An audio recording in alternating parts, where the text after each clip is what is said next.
ఎంతసేపు తొండి మాటలు మాట్లాడు కాదు కదా, నిజాయితీగా నీళ్ళు ఇచ్చేటువంటి ప్రయత్నం చేయి. మల్లన్న సాగర్ గురించి కూడా ఇందాక మీరే అన్నారు, ఒక మాట విన్నారు. ఏమన్నారు ముఖ్యమంత్రి గారు? మల్లన్న సాగర్ రాజశేఖర రెడ్డి గారే 2008-9లో కట్టిండి అన్నాడు కదా. 2014లో రాష్ట్ర విభజన బిల్లు అసెంబ్లీకి వచ్చినప్పుడు అసెంబ్లీలో రేవంత్ రెడ్డి గారు ఏమన్నారో కూడా ఒకసారి చూద్దాం. నిన్ననేమో 2008-9లోనే రాజశేఖర రెడ్డి గారే మల్లన్న సాగర్ కట్టిండ్రు అన్నారు 2008-9లో. 2014లో అసెంబ్లీలో ఏం మాట్లాడిండో ఒక్కసారి చూడండి.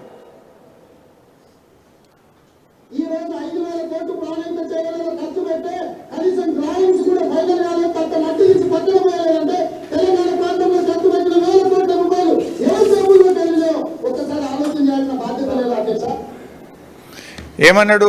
5,000 కోట్లు ఖర్చు పెడితే తట్టెడు మట్టి ఎత్తలేదు అన్నాడు. తట్టెడు మట్టి ఎత్తలేదు ప్రాణహిత చేవెళ్ళలా అని 2014లో అసెంబ్లీలో మాట్లాడిండు, రికార్డులో ఉంది అసెంబ్లీలో. నిన్నేమంటాడు? 2008-9లోనే మల్లన్న సాగర్ రాజశేఖర రెడ్డి కట్టినట్టు. అబద్ధాలకు కూడా హద్దు పద్దు లేకుండా పోతుంది. జోక్ అయిపోయింది ఒక ముఖ్యమంత్రి మాటలుగా ప్రజలు రేపు నమ్మకుండా అయిపోతున్నారు. బాధ్యతాయుతమైన రాజ్యాంగబద్ధమైన పదవిలో ఉంటూ దేవుడి మీద ప్రమాణం చేసి పొద్దున్న లేస్తే ఈయన అబద్ధాలే మాట్లాడుతున్నాడు. అంటే అసలు మల్లన్న సాగర్నే తన ఖాతాలో వేసుకుంటున్నటువంటి ఈ గుంపు మేస్త్రి గోబల్స్కే తాతగా మారిపోయింది.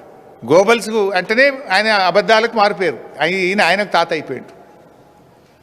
అసలు ఆ 2 పిల్లలు గిట్ట రిపేర్ అయిపోతే కాళేశ్వరం కూడా నేనే కట్టిన అంటాడో ఏందో, మేమే కట్టిన వెనకటి కాంగ్రెస్ గవర్నమెంట్ అంటాడో ఏమో అనిపిస్తుంది నాకైతే.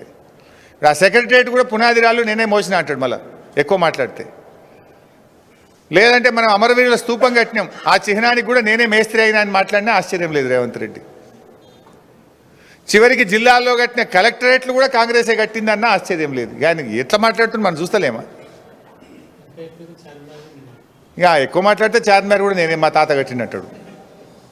సో అధికార మదంతోనో ధనబలంతోనో తిమ్మిని బమ్మి చేయాలని చూస్తే ముఖ్యమంత్రి గారు జనం సహించరు. జనం తిప్పికొట్టే రోజులు దగ్గరలోనే ఉన్నాయి, జాగ్రత్త అని చెప్పి వారిని హెచ్చరిస్తూ, గోబల్స్ మానుకోండి, మంచి పని నిజాయితీగా చేస్తే మేము సహకరిస్తాం. మీరు మూసీ చేయాలనే మేము కోరుకుంటున్నాం. నువ్వు మూసీ చేస్తున్నావు అంటే ఆనాడు కేసీఆర్ కాళేశ్వరం కట్టిండు కనుక, 50 టీఎంసీల మల్లన్న సాగర్ ఉన్నది కనుక నువ్వు ఇలా మూసీకి నీళ్ళు తేగలుగుతున్నావు. దానికి ప్రధానం Mallanna Sagar, that is part and parcel of Kaleshwaram. నువ్వు మూసీ చేస్తే 2013 చట్టాన్ని ఫాలోగా ఆనాడు మల్లన్న సాగర్లో ఏవైతే ఒప్పుకున్నావో గవే చెయ్యి. ఇలా మల్లన్న సాగర్లో మొన్న కోర్టు జడ్జిమెంట్ వచ్చింది. మేము ఆల్మోస్ట్ 90% నిర్వాసితులకు పేమెంట్ చేసినాం. కొద్దిమంది అక్కడక్కడే మిగిలిపోయింది.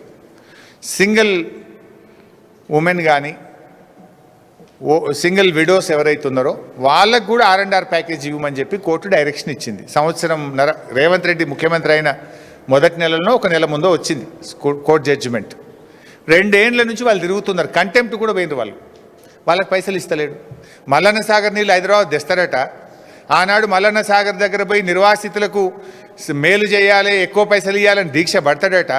ఇవాళ హైకోర్టు కంటెంప్ట్ వేసి వాళ్ళు నోటీస్ ఇచ్చింది గవర్నమెంట్కు. కానీ పాపం ఆ మల్లన్న సాగర్ నిర్వాసితులకు ఒక 100 కోట్లో 50 కోట్లు ఇచ్చేది ఉంటే అది ఇవ్వడానికి ముఖ్యమంత్రి గారికి చేతులు రావడం లేదు.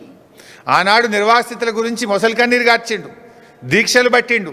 మరి ఇలా ముఖ్యమంత్రి అయిన తర్వాత ఎందుకు చేస్తలేవు అని అడుగుతున్నా. మాకంటే మెరుగ్గా చేయనుంటివి, సరిగా అది ఎట్లా చేస్తలేవు? కనీసంగా కంటెంప్ట్ ఇచ్చింది కోర్టు. 100 కోట్లన్నీ ఇచ్చి ఆ మల్లన్న సాగర్ నిర్వాసితులు 90% అయిపోయిన 10% అన్నీ ఇయ్యను. ఇలా మల్లన్న సాగర్ నీళ్ళు కావాలా నీకు, కాళేశ్వరం నీళ్ళు కావాలా నీకు, కానీ వాళ్ళ బాధలు పట్టాయా నీకు? వాళ్ళకి ఇవ్వాల్సిన డబ్బులు కూడా వెంటనే ఇవ్వాలని చెప్పి కూడా నేను ఈ సందర్భంగా కోరుతున్నాను.